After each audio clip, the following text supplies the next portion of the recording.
दोस्तों, अगर समुद्र में 750 मीटर की गहराई में सबमरीन यानी कि पनडुब्बी जाती है तो उसमें इतना तेज विस्फोट होगा कि उसके चिथड़े उड़ जाएंगे। वहीं अगर एक नॉर्मल इंसान समुद्र में 1 किलोमीटर की गहराई से नीचे बिना ऑक्सीजन सिलेंडर के जाता है तो उसके लंग्स फट जाएंगे।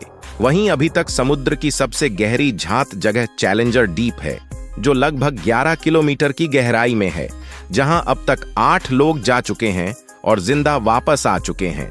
जबकि इतनी गहराई में किसी इंसान या मशीन का जाना जानलेवा साबित हो सकता है। अंतरिक्ष से देखने पर हमारी पृथ्वी नीले रंग की दिखाई देती है, जिसके पीछे समुद्र बहुत बड़ी वजह है। धरती के लगभग 75% हिस्से में समुद्र फैला हुआ है, जिसमें मौजूद पानी की वजह से पृथ्वी को नीला ग्रह कहा जाता है।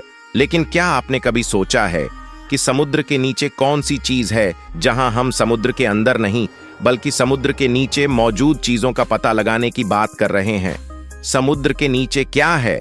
इस सवाल का जवाब जानने से पहले यह जानना जरूरी है कि समुद्र की गहराई कितनी है और यहाँ क्या कुछ गतिविधियां होती हैं। तो आइए शुरू करते हैं ये मजेदार वीडियो। समुद्र और जीवन। ये तो हम सभी जानते हैं कि धरती पर जीवन की शुरुआत समुद्र से ही हुई थी, जहां सूक्ष्म जीव और बैक्टीरिया ने जन्म लिया और बीतते समय के साथ जीवों की कई प्रजातियां अस्तित्व में आई। ऐसे में यह कहना गलत नहीं होगा कि समुद्र धरती में जीवन देने वाले मुख्य तत्वों में से एक है, जिसके अंदर लाखों करोड़ों जीव जंतुओं की प्रजातियां निवास करती हैं।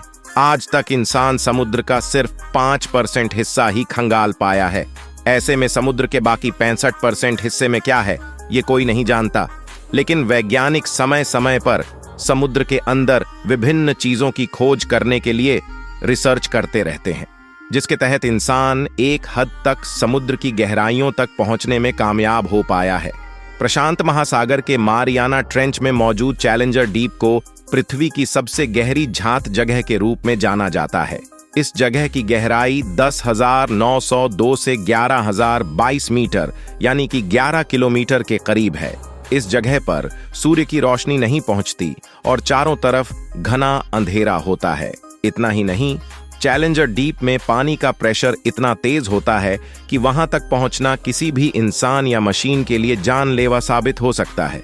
हालांकि अब तक सिर्फ 8 लोग ही चैलेंजर डीप की गहराई तक पहुंचने और वहां से जीवित बचकर वापस आने में सफल रहे हैं। लेकिन समुद्र की गहराई और उसके नीचे मौजूद चीजों का अंदाजा सिर्फ चैलेंजर डीप से ही नहीं लगाया जा सकता, क्योंकि समुद्र में सैकड़ों राज दफन हैं। समुद्र की गहराई। अगर आप समुद्र की गहराई को अच्छी तरह से समझना और देखना चाहते हैं तो उसके लिए शुरू से शुरुआत करनी होगी, यानी चैलेंजर डीप तक पहुंचने से पहले हमें यह जानना होगा कि समुद्र में 1 किलोमीटर से लेकर 10 किलोमीटर की दूरी तक क्या क्या घटनाएं घटित होती हैं और इससे समुद्री जीवों पर क्या असर पड़ता है।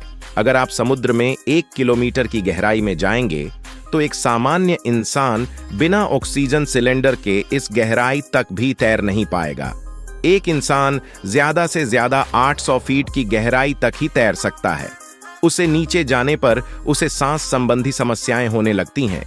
समुद्र में 1 किलोमीटर की गहराई पर जाने से इंसान को बेहद तेज वाटर प्रेशर का सामना करना पड़ेगा, जिसकी वजह से उसके फेफड़े भी फट सकते हैं।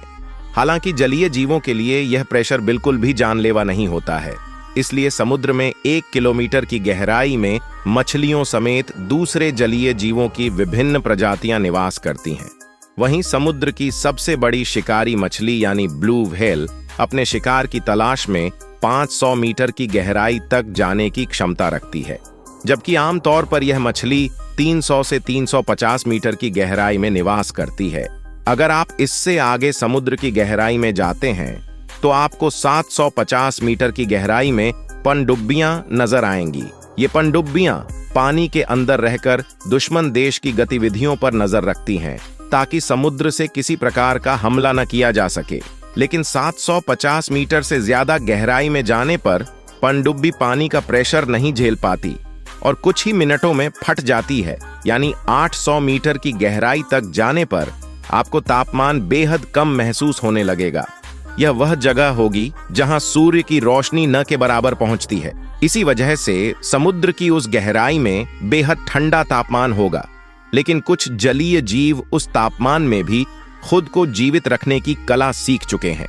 इतना ही नहीं, समुद्र में आत्यह 100 मीटर की गहराई पर आपको ज्वालामुखी देखने को भी मिल सकते हैं, जिनमें विस्फोट भी होता है और ज्वालामुखी से निकलने वाली गर्मी जलीय जीवों को जिंदा रहने में मदद करती है। इस तरह समुद्र गहराइयों में 11,022 मीटर तक पहुंचने के बाद आपको घनघोर अंधेरा दिखाई देगा, और यही वह जगह होगी जिसे हम सभी चैलेंजर डीप के नाम से जानते हैं।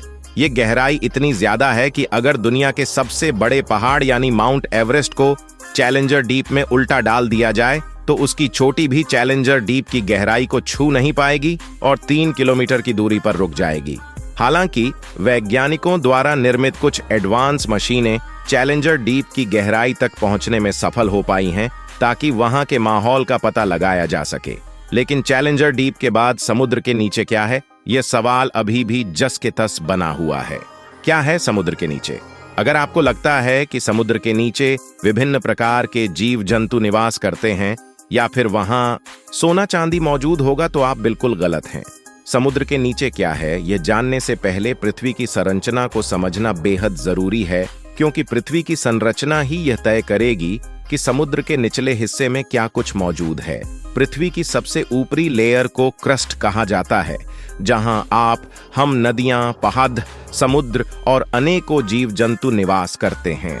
क्रस्ट की यह लेयर 5 से 10 किलोमीटर की मोटाई वाली है। इसके बाद मैंटल की लेयर शुरू हो जाती है। क्रस्ट की लेयर में 1 किलोमीटर की गहराई तक ड्रिल करके तेल और प्राकृतिक संसाधन निकाले जा सकते हैं।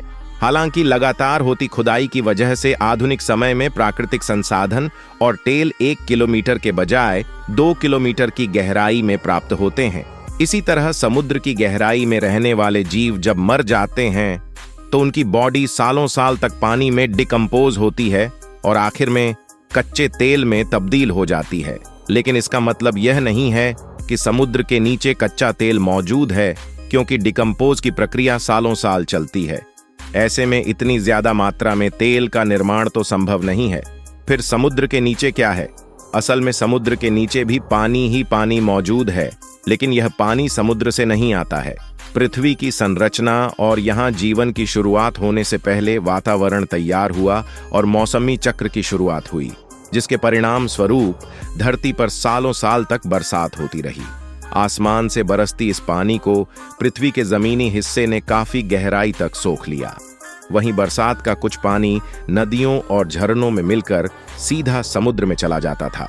जमीन द्वारा सूखे गए पानी को पहले कुएं हैंड पंप की मदद से इंसान द्वारा निकाला गया, जबकि बोरवेल की मदद से जमीनी पानी को बाहर निकालकर इस्तेमाल किया जा रहा है।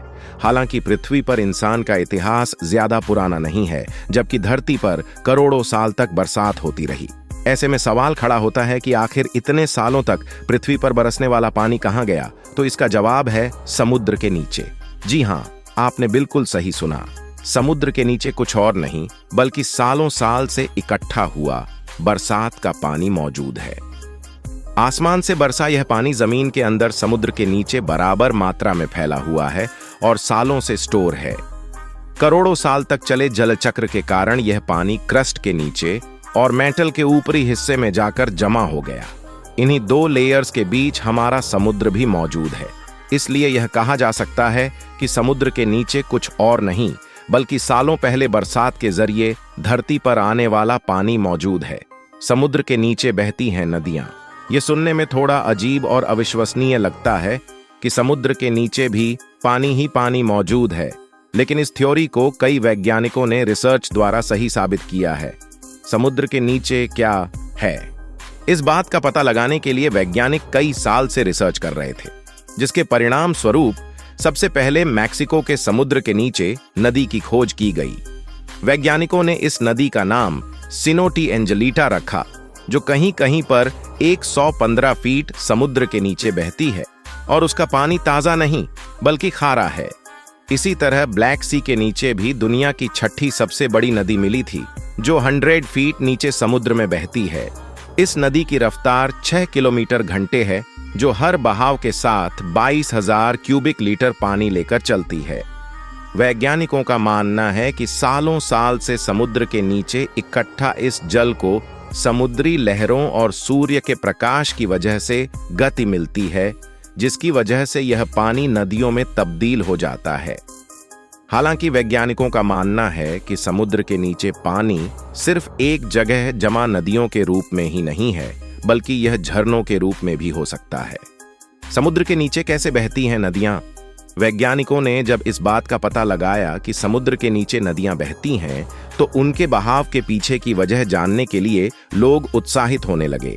ऐसे में रिसर्च से पता चला कि समुद्र के नीचे नदी का निर्माण होने के लिए समुद्री पानी की डेंसिटी यानी कि घनत्व, धरती का घूमना और तापमान जिम्मेदार होता है। जब एक जैसी डेंसिटी वाली समुद्री पानी की मात्रा आपस में मिलती है, तो उससे समुद्र के नीचे जमा पानी में नई धाराएं बनने लगती हैं।